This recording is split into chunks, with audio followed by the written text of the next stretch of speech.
आखिरकार daily wagers के लिए इस समय क्या निकल के सामने आ रहा है, क्योंकि आपको बता दूं तो डेली वेजर्स इस वक्त जो है वो, अगर मैं बात करूं तो सिविल सेक्रेटरीट के बाहर मौजूद है। और ये चेहरे देख रहे हैं रवि जी, और उसके साथ तमाम ये चेहरे जो है वो इस वक्त जावेद राणा के साथ मीटिंग करने के बाद इस वक्त जो है वो सिविल सेक्रेटरीट से बाहर निकले हैं। जल शक्ति मिशन की अगर मैं बात करूं तो कहीं ना कहीं किस तरह से डेली वेजर्स प्रोटेस्ट भी अपना करते हुए नजर आ रहे थे, लेकिन आखिरकार मीटिंग में क्या हुआ है, पूरी मीटिंग के हवाले से क्या निकल के सामने आ रहा है। जो जावेद राणा के साथ इन लोगों ने मीटिंग की है डेली वेजर्स के मुद्दों को लेकर, और जिस तरह से उमर अब्दुल्ला की सरकार ने कमेटी का गठन किया था उसको लेकर भी क्या पूरा निकल के सामने आया। रवि जी पहले बहुत बहुत शुक्रिया समय देने के लिए। धन्यवाद।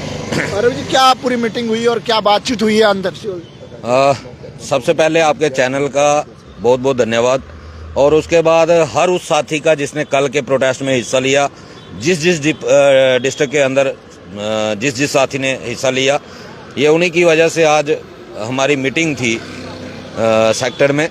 तो सबसे पहले तो मैं मुबारकबाद देता हूं आज उन एमएलएस को जिन्होंने डेली वेजर के मुद्दे पे आज असेंबली के अंदर बात रखी है। ये बड़ी देर पहले होना चाहिए था, लेकिन कहते हैं देर आए दुरुस्त आए। आज हमारे डेली वेजर साथियों की ताकत ने बता दिया कि सरकार को मजबूर कैसे किया जा सकता है। रही बात जावेद राणा साहब की, तो जावेद राणा साहब ने हमें बुलाया था, कल ही हमारी मीटिंग डिसाइड हुई थी। तो आज उमर अब्दुल्ला साहब की तरफ से एक कमेटी का गठन किया गया, जिसमें शायद ये कहा गया कि 6 महीने के अंदर कमेटी वो अपना काम करेगी। तो हमारा साफ और स्पष्ट ये कहना है कि हम लड़ाई जो लड़ रहे हैं वो रेगुलाइजेशन के लिए लड़ रहे हैं, कमेटी के लिए नहीं। हमें कमेटियां नहीं चाहिए। कमेटी उमर अब्दुल्ला जी ने ही 2014 में भी एक बनाई थी, जिसको कैबिनेट सब कमेटी का, जिसमें अब्दुल रहीम राथर साहब उसके चेयरमैन थे, जो आज असेंबली के अंदर असेंबली के स्पीकर हैं। उस कमेटी का आज तक जो डाटा फाइनल हुआ था 61,011 लोगों का, उसके ऊपर सरकार ने क्या कार्रवाई की, उमर अब्दुल्ला साहब ने क्या कार्रवाई की। सबसे पहले उमर अब्दुल्ला साहब को उस कमेटी के जो डाटा कलेक्ट किया गया था उसके ऊपर अपनी बात रखनी चाहिए थी कि क्यों वो डाटा क्यों इग्नोर किया जा रहा है। जब आपके पास उस कमेटी का डाटा बना हुआ पड़ा हुआ है, तो आज नई कमेटी बनाने की जरूरत क्या है। तो हमने जावेद राणा साहब को अपना मेमोरेंडम भी दे दिया, और आने वाली जो 72 घंटे की हमारी स्ट्राइक की कॉल है उसका नोटिस भी हमने दे दिया है। हमें कमेटी टोटली नामंजूर है। हमने कमेटी नहीं चाहिए, हमें रेगुलाइजेशन पॉलिसी चाहिए, हमें पेंडिंग वेजेस चाहिए, हमें डेली वेजर जिनकी डेथ हो गई है उनके परिवारों के लिए एक बंदे को जॉब चाहिए, जिन लैंड ओनर्स ने जमीनें दी हैं उनके लिए नौकरी चाहिए। ये हमारी डिमांडें हैं। हमें कमेटी की डिमांड तो है ही नहीं हमारे मैनिफेस्टो उसमें, चार्टर्ड ऑफ डिमांड में। तो हमने साफ बता दिया, अब फैसला इनको करना है 19 तारीख के पहले। अगर हमारे हक में असेंबली के अंदर कुछ अनाउंस होता है तो ठीक है, नहीं तो जिस तरीके से मैं अपने साथियों से ये अपील करना चाहता हूँ, जिस तरीके का साथ आपने कल दिया है, आपको इससे भी थोड़ा और मेहनत करने की जरूरत है। इसी असेंबली के अंदर आपको रेगुलाइजेशन मिल सकती है। अभी जो 72 घंटे की काम छोड़ हड़ताल होने वाली है, जो डेली वेजर साथी हमें नहीं पसंद करता, हमारे साथ आना नहीं चाहता, वो ना आए, हमें कोई, लेकिन वो अपने बच्चों का भविष्य को देखते हुए उस स्ट्राइक को फुल समर्थन करे। कोई भी डेली वेजर जो नहीं आ सकता जम्मू ना आए, जिसके पास पैसा नहीं है, किसी को फिजिकली प्रॉब्लम हो सकती है, किसी को घर की प्रॉब्लम हो सकती है, प्रोटेस्ट में 21 तारीख को नहीं आ सकता, मत आए, लेकिन काम ना करे। 72 घंटे के लिए अगर 100% डेली वेजर ने अपना काम छोड़ दिया, कहता हूं इसी सेशन के अंदर डेली वेजर के लिए रेगुलाइजेशन अनाउंस होगी। अब सारी लड़ाई जो है वो डिपेंड है डेली वेजर के ऊपर। हमने एक वादा किया था कि बिना पॉलिसी के हम वापसी करने वाले नहीं हैं। हम आज भी अपने वादे के ऊपर स्टैंड हैं। और मैं लोगों को जो कुछ एक चंद लोग हैं जो लोगों को गुमराह करने की कोशिश कर रहे हैं, तो मैं अपने लोगों को सिर्फ एक ही बात कहना चाहता हूं, अगर हम 3 सालों से सरकार के सामने छाती तान के खड़े हैं, तो इसका सबसे बड़ा सबूत है, अगर हमने कुछ खाया होता, हमारे अंदर कुछ कमियां होती, तो आज तक सरकार ने हमारा बोरिया बिस्तर बांध दिया होता।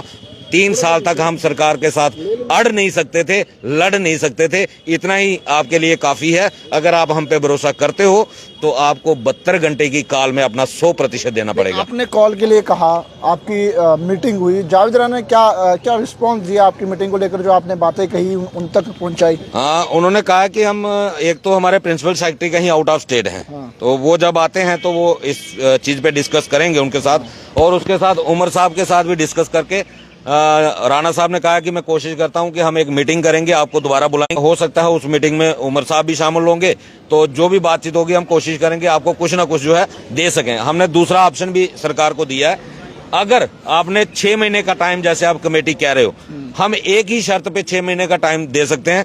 अगर ले पैटर्न के ऊपर आप अभी तरीके से ले का रेट हुआ है, आप यही रेट यहाँ पे लागू कर दें, हम 6 महीने देने के लिए तैयार हैं। अगर ये नहीं होता, रेट लागू होने के बाद अगर आप इसी असेंबली सेशन में ही उस रेट की घोषणा करते हो तो हम 6 महीने टाइम देने के लिए तैयार हैं। अदरवाइज दूसरा कोई ऑप्शन नहीं, रेगुलाइजेशन पॉलिसी की ना कोई कॉम्प्रोमाइज नहीं।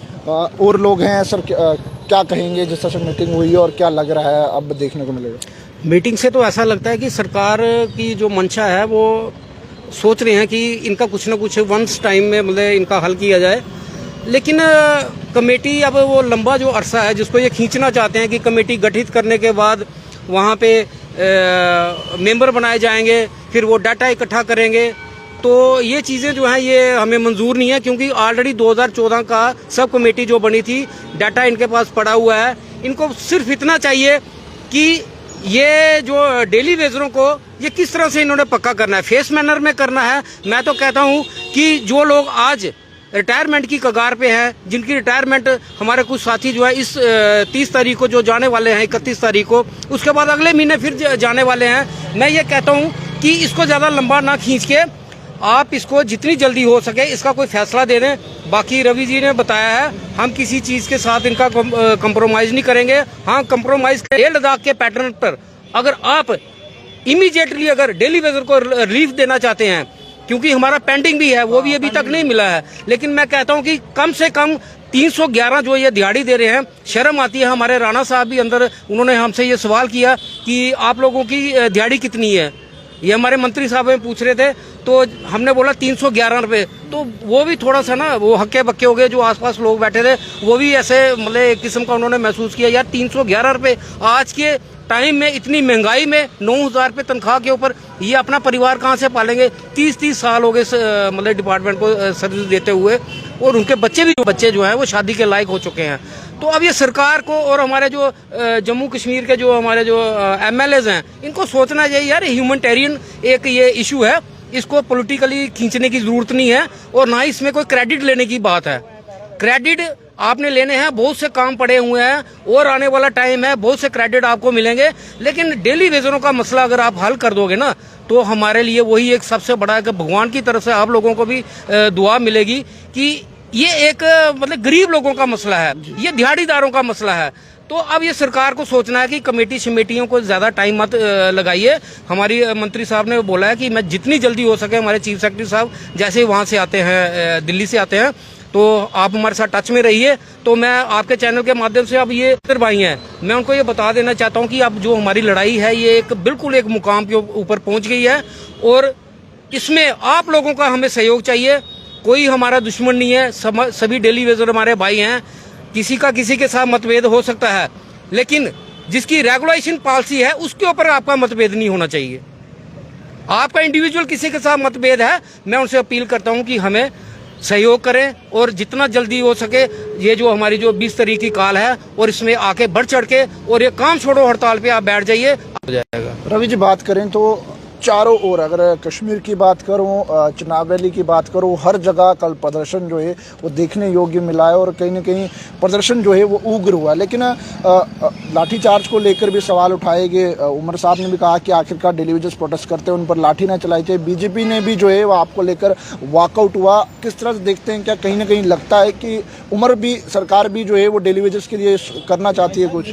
हाँ, मैंने कहा, जैसे मैंने शुरुआत में ही कहा कि डेली वेजरों की ताकत ने ये मजबूर कर दिया है सरकार को भी और विपक्ष को भी अपनी बात रखने के लिए असेंबली के अंदर। मैं मुबारकबाद देता हूं अपने सारे के सारे डेली वेजरों के, जिन्होंने कल के प्रोटेस्ट में हिस्सा लिया, चाहे वो किसी भी डिस्ट्रिक्ट के अंदर उन्होंने किया। तो अगर इसी बात से मुझे ये कॉन्फिडेंस है कि अगर आने वाली 72 घंटे की स्ट्राइक में भी यही जुनून और जोश डेली वेजरों ने दिखाया, तो सरकार को इसी बजट सत्र के अंदर मजबूर कर देंगे रेगुलाइजेशन पॉलिसी अनाउंस करने के लिए। अब सारी लड़ाई जो है वो डेली वेजरों के कंधों पे है। डेली वेजरों को कुछ नहीं करना। जैसे मैंने पहले कहा, जो 21 तारीख को जम्मू नहीं आ सकता मत आए, लेकिन काम ना करे, 72 घंटे के लिए काम ना करे। 72 घंटे के अंदर सरकार झुकेगी और रेगुलाइजेशन पॉलिसी अनाउंस करेगी, ये मुझे 100% विश्वास है। 72 घंटे तक जो है वो सरकार को इन डेली वेजर्स की रेगुलर पॉलिसी को लाना होगा, रविहंस जी का कहना। और ये तमाम लोग आज जावेद राणा के साथ मीटिंग कर आए हैं सिविल सेक्रेटरीट के अंदर, और सिविल सेक्रेटरीट के बाहर बिल्कुल हम भी मौजूद हैं, और जहाँ पर इनसे बातचीत करने की कोशिश की है, कहा है उन तक आवाज़ तो ज़रूर पहुँचाई है, लेकिन कमेटी नहीं चलेगा। आखिरकार अगर कमेटी बनती भी है तो पहले जो यूटी लद्दाख के रेट्स हैं, वो यूटी लद्दाख के रेट्स जो है वो इन्हें मिलेंगे जम्मू कश्मीर के अंदर। अगर मिलेंगे तो उसी के बाद 6 महीने का इंतज़ार जो है वो कमेटी का भी किया जाएगा, लेकिन जब तक यूटी लद्दाख के रेट नहीं मिलेंगे तब तक कोई कमेटी का वेट नहीं किया जाएगा। डेली वेजर्स का काम छोड़ हड़ताल को लेकर साफ दावा है, और कहीं ना कहीं अब डेली वेजर्स जो है वो अपनी मांगों को लेकर बिल्कुल संदिग्धा नजर आ रहे हैं, और कहीं ना कहीं जब तक इनकी मांगे जो है वो पूरी नहीं होंगी तब तक ये डेली वेजर इसी तरह से हड़ताल पे रहेंगे। बहरहाल कमेंट सेक्शन में अपनी राय जरूर रखिएगा, और तमाम डेली वेजर्स इस खबर को ज़्यादा से ज़्यादा शेयर कीजिएगा। पैगाम टीवी की खबरों को यूं ही फॉलो, लाइक, शेयर करना ना भूलेगा। वीडियो जर्नलिस्ट राजू के साथ जम्मू।